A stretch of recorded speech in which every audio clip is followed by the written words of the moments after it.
Яңалыклар вакыты үз эшен башлап җибәрде. Студияда Лина Хасаншина, исәнмесез? Әлмәт шәһәренең 20-нче мәктәбендә ремонт.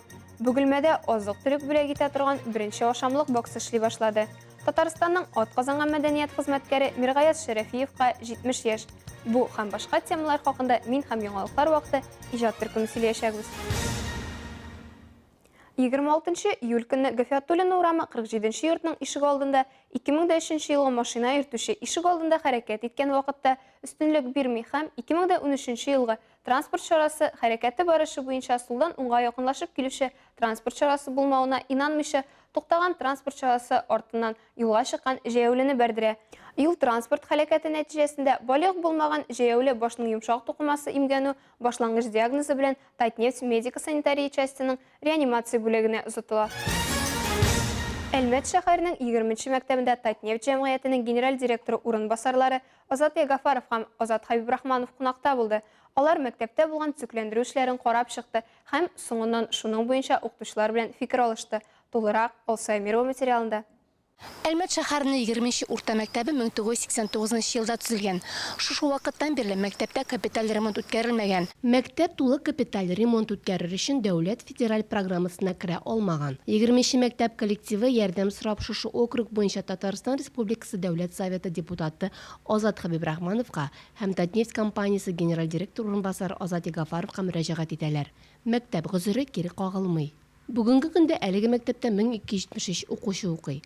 Бердәм дәүләт имтиханнары нәтиҗәләре буенча әлеге мәктәп шәһәрнең иң яхшы уку йортлары бишлегенә керә. Укытучылар базадан монда көчле. 2018 елдан 10-11 сыйныф укучылары профиле медицина белеме алалар. Хәзерге вакытта мәктәптә яңа уку елына әзерлек бара. Татарстан нефтчеләре ярдәме белән иске агач тәрәзәләрне заманча пластик тәрәзәләргә алмаштыру башланган. Бүгенге көндә 70 тәрәзә яңасына алмаштырылган, тагын 150 тәрәзә куярга әзерләнәләр. Азат Ягафаров һәм Азат Хабибрахманов белән очрашу вакытында 20-нче мәктәп укытучылар коллективы үзләре борчыган сорауларын да күтәрделәр.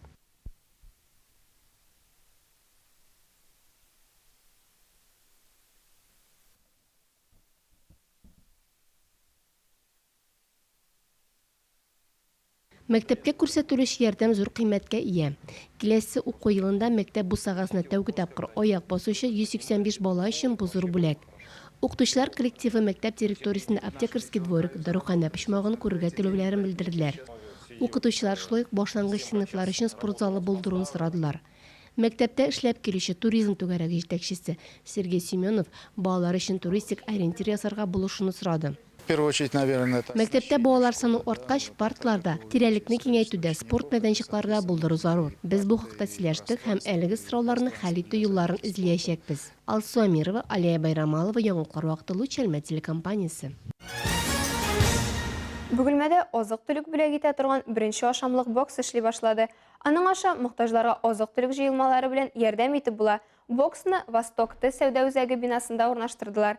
Аның өчен ризык бүләк ит проекты аша тормышка ашыралар. Тулырак безнең коллегаларда.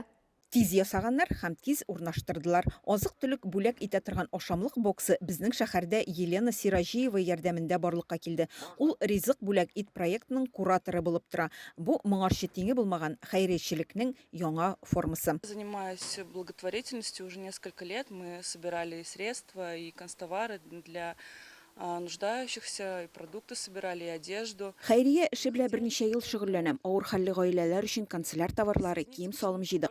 Эшне зурайтып җибәрәсе дә килде. Һәм мин ризык бүләк ит проекты белән шөгыльләнүчеләргә мөрәҗәгать иттем. Алар нәрсәләр кирәклеген аңлаттылар. Бокс кую урынын сайларга да өйрәттеләр. Менә шулай килеп чыкты инде. Что нужно договориться с магазином, что нужно найти площадь и изготовить бокс. Ну так вот все и получилось. Мне просто заинтересовало очень. Боксның тулыланганлыгына карап, җыелган продуктлар алынып барылачак. Бу көнгә бер тапкыр эшләнелә. Сортировкалау үзәгендә алар гаиләләргә бүленәчәк. Һәр җыелманың авырлыгы 8-10 килограмм тәшкил итә. Ул үз эченә бозылмый торган, озак сроклы саклануы булган азык-төлекне кертә. Бу макароннар, ярмалар, тәмтемнар, консервалар. Битараф булмаган кешеләр азык-төлекне сатып алып, әлеге бокска сала ала. Бу изге эшне Дима оглы башлап җибәрде. Мин шул рәвешле яхшылык эшләдем. Ризык бүләк ит проекты карамагындагылар арасында пенсионерлар, инвалидлар, күп балалы гаиләләр, инвалид балалары булган гаиләләр, ялгыз әти-әниләр дә бар. Хороших людей очень много, их больше, чем нехороших. И я думаю, что... Шәһәрдә яхшы кешеләр күп, аларның күбесе ачык күңелле, ярдәм итәргә булышырга әзерләр. Безнең боксның эшләвен социаль челтәрләрдә һәм биредә күреп, алар да безгә кушылыр дип уйлыйм. Барысы да килеп чыгарга тиеш. Помочь, поэтому, я думаю, что все классно будет и все получится у нас. Элегрәк мондый бокслар Казанда, Түбән Камада, Ярчаллыда һәм Әлмәттә урнаштырылган иде. Татарстан Республикасында барлыгы шундый 9 бокс эшли. Бөгелмәнеке 10-нчысы булды. Айгөл Шәрәфиева, Максим Брюхачев, Әлмәт Луч телекомпаниясе, яңалыклар вакыты. Россия президенты Владимир Путин 2 августтан, ягъни вакытыннан алдарак, мәктәп укучыларына бер тапкыр бирелә торган түләүләрне күчерә башларга кушты. Сүз 6 яшьтән 18 яшькә кадәрге укучы балалары булган гаиләләргә 10 мең сум күләмендә бирелә торган түләүләр хакында. Әти һәм әниләрдән тыш бу акча шулай ук асрамага бала алучыларга биреләчәк. Мәктәп программасы буенча белем алучы 18-23 яшьлек инвалидлар һәм мөмкинлекләре чикле кешеләргә шулай ук 10 мең сум акча каралган. Хәзерге вакытта пенсия фондына 12 миллион 400 мең ата-анадан гариза килгән. Балаларны мәктәпкә әзерләү өчен бер тапкыр бирелә торган бу түләүне 20 миллионнан артык бала үстерүче гаилә алыр дип көтелә. Әлеге түләүне сорап октябрь ахырына кадәр мөрәҗәгать итәргә мөмкин.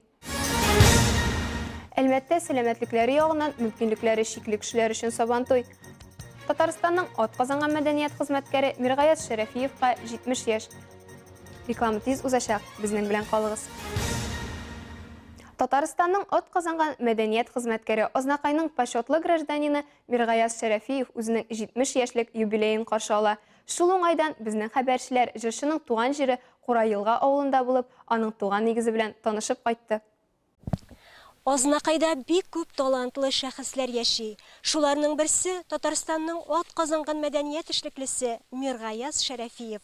Һәм инде ул үзенең 70 яшьлек юбилеен каршы ала. Авылда туып үскәннәр моңлы була диләр. Шуннан да Миргаяз Шәрәфиев кичкенә вакытларында ук җырга моңга гашык булып үсә. Мин бер үзем урманда йөрергә ярата идем. Урманга чыгып, рәхәтләнеп җырлый идем дип искә алды ул.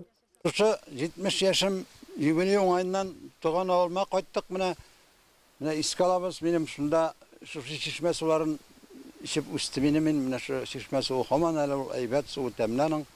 Менә шу урманнарда біз җиләк җыеп, менә монда безнең волейбольный площадкалар бар иде. Менә шунда урманда үстек инде. Менә шунда без. Менә бик матур, һаман да матур урманнар шул гыйсакман, Аллаһка шөкер.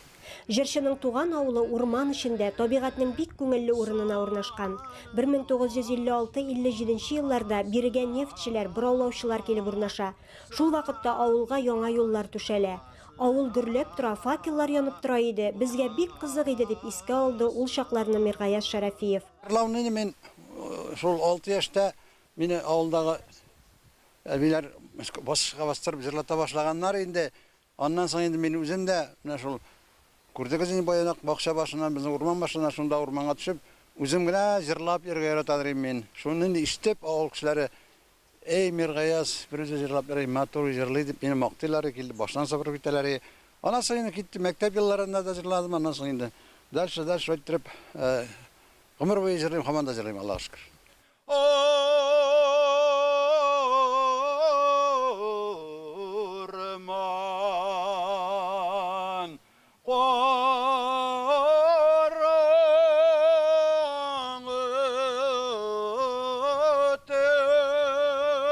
Бала чагы бик җиңел булмагандыр аның. Әтисез үсә. Училищены бетергәч армия сафларында хезмәт итеп кайта, соңыннан Әлмәттә эшли. Мин Әлмәтнекедә бит әле дип горурланды ул. 60 тәңкәгә эшли башлаган идек дип искә ала җырчы. Ул вакытларда ул кече авылларга кино кую хезмәте белән шөгыльләнә. 70 яшы тулганда һаманда яшь, күр күңелле, иҗат тәртибе белән яши ул Миргаяз Шәрәфиев. Илмира Шәрифуллина, Рөстәм Әкбаров, яңалыклар вакыты, Луч Әлмәт телекомпаниясе. Әлмәттә сәламәтлекләре ягыннан мөмкинлекләре чикле кешеләр өчен спорт чаралары белән үрелеп барган сабантуй узды. Күпләр зарыгып көтеп алган бу чарада Фирая Юнысов да булып кайтты. Шәһәребезнең мәдәният һәм ял паркында оештырылган бәйрәм программасында концерт номерлары, гер күтәрү спорты, коляскалар белән фигуралы йөрү, 100 метрга йөгерү, шашка, шахмат, дартс, бочча һәм башка төрле спорт чаралары, шулай ГТО нормаларын тапшыру буенча үзеңне сынап карауда каралган иде. Балалар өчен күп кенә аттракционнар, рәсем ясау, төрледән төрле мастер-класслар да оештырылган иде. Әлеге спорт түрі улы кешеләргә дә җиңелләрдән бирелми. Сәламәтлекләре ягыннан мөмкинлекләре шикле булган балаларга бик тиз һәм җиңел бирелә. Бәйрәм чарасында 200-дән артык сәламәтлекләре ягыннан мөмкинлекләре шикле кеше катнашты. Biz bütün fizik яктан кимчелекләре булган кешеләрне, балаларны чакырып, бүген менә шундый бик зур бәйрәм оештырырга булдык аларга. Рәхмәт бик зур безнең хакимияткә, bütün социаль хезмәткәрләргә, алар безгә булышып, без менә шундый чара үткәрәбез бүген. Сабантуй күрке булып Казаннан килгән Низами ансамбле бәйрәмгә үзенең моңлы тавышы музыка коралларында уйнавы белән бер ям өстәде.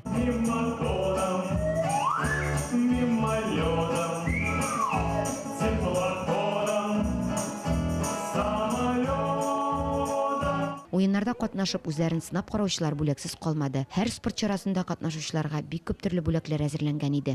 Бу бәйрәм беренче әйтеп китәсем килә, үзе кебек дип әйтим, инде аралашырга, танышырга, дөнья күрергә дип әйтсәк дә була. Менә карыйбыз инде нинди уеннар була.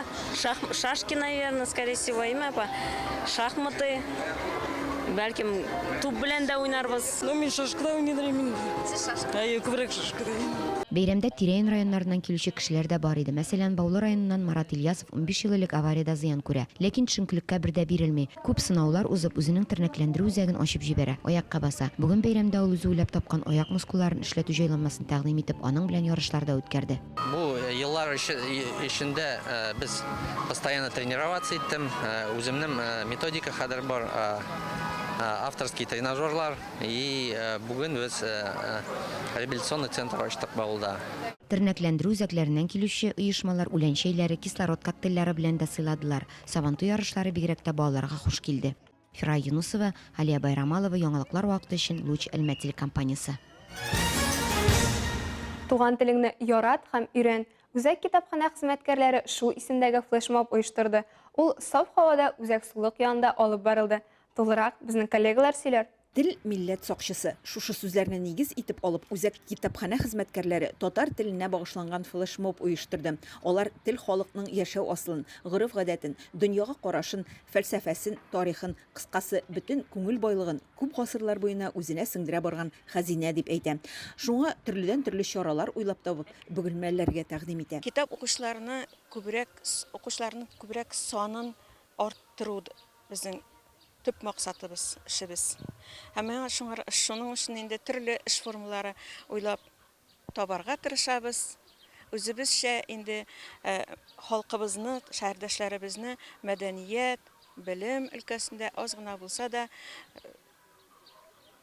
мәдәниятле итәсе килә дип өмет итәбез. Чарада июль айында басылган татар телендәге Якташ газетасында тәкъдим иттеләр. Ул шәһәребездә чыгып килүче Информ Курьер газетасы кушылмасы. Анда тел һәм әдәбият, тарих, җәмгыять, мәдәният һәм мәгариф, милләт язмышы, шәхесләребез турындагы язмалар урын алган. Никадәр күп чыккан саен андый басма язмалар.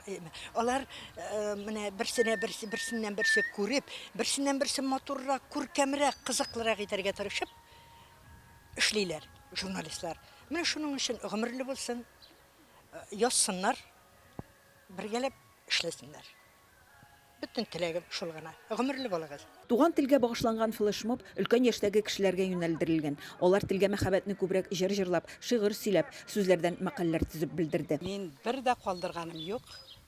Постоянно йөрим. Элекелектән әле Айсулы да булганда. Бик үзебезнең татар телебез дә рәхәтләнеп сөйләшеп, серләшеп, гөрләшеп утырабыз, җырлашып, биешеп. Айгөл Шәрәфиева, Максим Брюхачев, Луч Әлмәт телекомпаниясе, яңалыклар вакыты. Бу сезгә җиткерәсе соңгы мәгълүматыбыз иде. Мин Лина Хасаншина һәм монтажер Динара Гайнутдинова һәм Алия Байрамалова сезнең белән сау булашабыз. Игътибарыгыз өчен рәхмәт.